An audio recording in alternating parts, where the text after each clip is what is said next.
আর মাত্র কয়েকদিন পরেই সনাতন ধর্মাবলম্বী হিন্দু সম্প্রদায়ের বড় উৎসব শারদীয় দুর্গাপূজা। প্রতিমা তৈরিতে ব্যস্ত সময় কাটাচ্ছেন জামালপুরের প্রতিমা তৈরির কারিগররা। সে সঙ্গে পূজা মণ্ডপ আর মন্দিরগুলোর শোভা বর্ধনের কাজও চলছে পুরোদমে। এদিকে দিনাজপুরে দেশের দ্বিতীয় সর্বোচ্চ দুর্গোৎসবের জন্য প্রস্তুত সনাতন ধর্মাবলম্বীরা। তবে গেলবারের চেয়ে এবার কমেছে মণ্ডপের সংখ্যা। জামালপুর প্রতিনিধি ফজলে ইলাহি মাকাম ও দিনাজপুর প্রতিনিধি খাদিমুল ইসলামের প্রতিবেদন। কাশফুলের সাদা শুভ্রতা মনে করিয়ে দেয় দেবী দুর্গার আগমনী। এবার দেবী দুর্গা দোলায় আগমন আর ঘটকে গমন করবেন। জামালপুর জেলায় সাম্প্রদায়িক সম্প্রীতি বজায় থাকার কারণে উৎসবের আমেজও যেন ভিন্ন মাত্রায় পৌঁছতে শুরু করেছে। 186টি পূজা মণ্ডপে দুর্গাপূজার আয়োজন করা হয়েছে।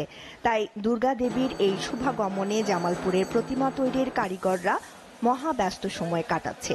দিনরাত পরিশ্রম করে তাদের নিপুণ হাতের ছোঁয়ায় তৈরি করছে প্রতিটি প্রতিমাকে।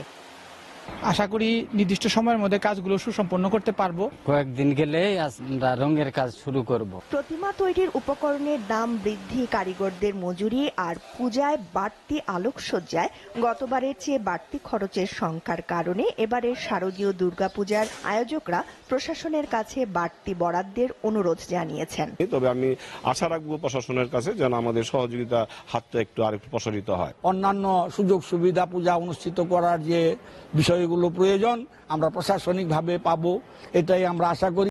দুর্গোৎসবকে সফলভাবে সম্পন্ন করতে যে কোনো ধরনের অপ্রীতিকর ঘটনা এড়াতে আইন শৃঙ্খলা বাহিনী তৎপর থাকবে বলে জানিয়েছেন পুলিশ সুপার। আমরা ওই সমস্ত জায়গায় প্যানাফ্লেক্সের মাধ্যমে আমাদের পুলিশের অফিসার ইনচার্জ এবং সিনিয়র কর্মকর্তাদের নম্বরগুলো আমরা দিয়ে দেবো সেখানে, যাতে করে যে কোনো বিষয়ের অবতারণা বা বিষয় থাকলে, ইনফরমেশন থাকলে আমাদেরকে তারা তথ্য দিয়ে ইনশাআল্লাহ সহায়তা করবেন। এবং আমরা এই জন্য আমাদের কিউআরটি রাখবো, কুইক রেসপন্স টিমও রাখবো, যাতে করে আমরা যে কোনো সময় যে কোনো পরিস্থিতির মোকাবিলা করতে পারি।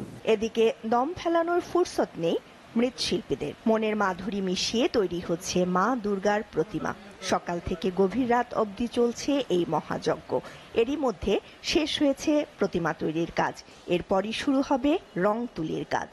আমাদের আগামী দিনের যে শারদীয় উৎসব আছে সেটা যাতে আমাদের ভালোভাবে কাটে, সকলের সুমঙ্গল কামনা করে। গতবারের তুলনায় এবার আমার অনেক হাজিরা কম, ঠিক আছে। গতবার হয়তো দেখা যাচ্ছে 400 টাকা পাইছিলাম, কিন্তু এইবার দেখা যাচ্ছে যে আরো সেই তুলনায় আমার কম হচ্ছে আর কি। তবে চলমান বাস্তবতা বিবেচনায় এবারের পূজায় আনন্দ আর উচ্ছ্বাসের প্রতিফলন কিছুটা কম হবে বলে মনে করছেন ভক্তরা। আগের মতো না হলেও না কিছু কম হবে। অতি খারাপ যেরকম আত্মীয় স্বজন একটু দূরেকার আত্মীয় স্বজন আসতে পারবে না, আমাদের আনন্দ হবে, এতটা হবে না, একটু কম। জেলা পূজা উদযাপন পরিষদের এই নেতা জানান, গেলবারের চেয়ে এবার দিনাজপুরে মণ্ডপের সংখ্যা কম। পূজা উদযাপন পরিষদের অনেক নেতা আত্মগোপনে, তাই কিছুটা বিঘ্নিত হবে দুর্গোৎসব। আমরা দেখছি যে আমাদের অনেক মানুষের নামে মিথ্যা মামলা দেওয়া হয়েছে। এই মিথ্যা মামলার কারণে অনেক পরিবার দেখা গেল বাড়ি ছাড়া এখনো বাড়িতে আসতে পারছেন না, ভয়ে আসতে পারছেন না, যার জন্য এটার একটা প্রভাব আমরা দেখতে পাচ্ছি যে পুজোর মধ্যে হয়তো পড়বে।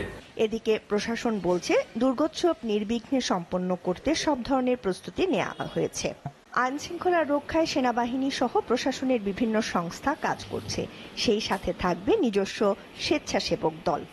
আমাদের দিক থেকে আমরা এতটুকু বলতে পারি যে পুজোতে নিরাপত্তা নিয়ে আমাদের দিক থেকে কোনো শঙ্কা নেই। আমরা আশা রাখছি অত্যন্ত উৎসবমুখর ভাবে সবাই এই দিনাজপুর সদরের সকলকে নিয়ে অত্যন্ত সুন্দরভাবে এই শারদীয় দুর্গোৎসব পালিত হবে। সাম্প্রদায়িক সম্প্রীতির জেলা দিনাজপুরে কোনো ধরনের আতঙ্ক ছাড়াই সনাতন ধর্মাবলম্বীদের দুর্গোৎসবে সামিল হওয়ার আহ্বান সকল শ্রেণী পেশার মানুষের।